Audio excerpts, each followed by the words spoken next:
2 दिवसात माझ्या मोबाईलातलं रिचार्ज संपणार होतं, तर मग तेवढ्यात शिल्प्याचा फोन आला आणि शिल्प्या देवासारखा बोलला म्हणे, की "भाई कॅटरचं काम आहे." तर मग कॅटरच्या कामावर चालतं का? तर मी म्हटलं, "माझी रिचार्जची सोय लागते बा." देवासारखा पधारित झाला. मग आम्ही तिघं बसलो गाडीवर आणि निघालो कामाले. रस्त्यानं जाता जाता पोट्ट्याला लागली होती भूक, तर पोट्टे म्हणत की रस्त्यानं हरभरा पेरेला आहे, तर मग हरभरा आणायला जाऊ आपण. मी म्हटलं ठीक आहे, चला बा. अंकितदा म्हणे की मार खाई नाही आली पाहिजे, फक्त आपण हरभरा तर खाऊ, पण मागून गोटा नाही व्हावं उपट्ट उपट्ट. सकाळचे वाजले होते 10, पण रस्त्यानं एक बी जण नव्हतं. तर मग मी म्हटलं, अरे मेला म्हटलं उन्हाळ्याची हेच तर खासियत आहे. मग या नाग्यानं मारला आम्हाला ओव्हरटेक आणि मग अंकितदा गेला वावरात आणि अंकितदानं आणला चांगला हरभरा उपटून.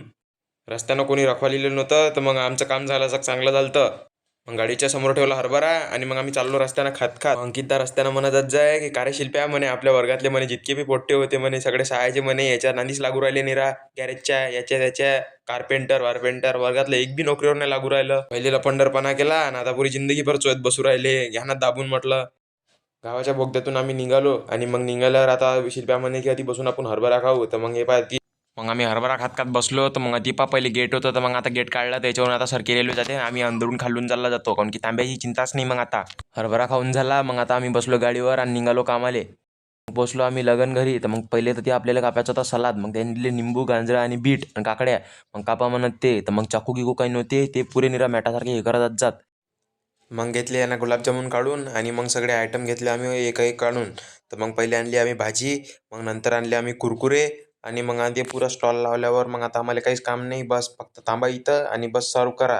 घरचं काम होतं म्हणून फक्त 200 लोक येणार होते, तर 200 लोकायला आम्हाला फक्त वाढायचं होतं.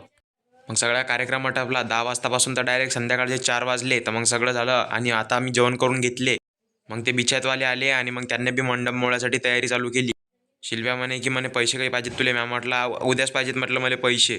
रिचार्ज संपते मग फोनातलं, कारण की मला यूट्यूबवर अपलोड करावं लागतात व्हिडिओ, तर मग लवकर रिचार्ज टाका लागते. रस्त्यानं निघालोच होतो घराच्या, तर मग ती पोट्टी दिसली. शिल्प्या धडक मारवला तर द्यायले, तो नालीत पडता पडता वाचला. तो म्हणे कोणता गांजा पिऊन गाडी चालवला रे म्हणे तू. शिल्प्या म्हणे का माजला का बाबू म्हणे तू जास्तीचा. अंकितदार चालवला गाडी आणि रस्त्यानं गाणी म्हणत म्हणत निरा पुरे गमचे. रस्त्यानं पुरे ताक्कत ताक्कत ना गाणे म्हणत पुरी गल्ली माजवत चालली आहे ना. मग आतून गेलो आम्ही. आता निघालो आम्ही गावाच्या रस्त्यानं जाता जाता पोट्ट बी निरा पुरे ताक्कत ताक्कत सायकलला झाला जाय त्याला दिल्या 2-3 आणि मग निघालो आम्ही रस्त्यानं.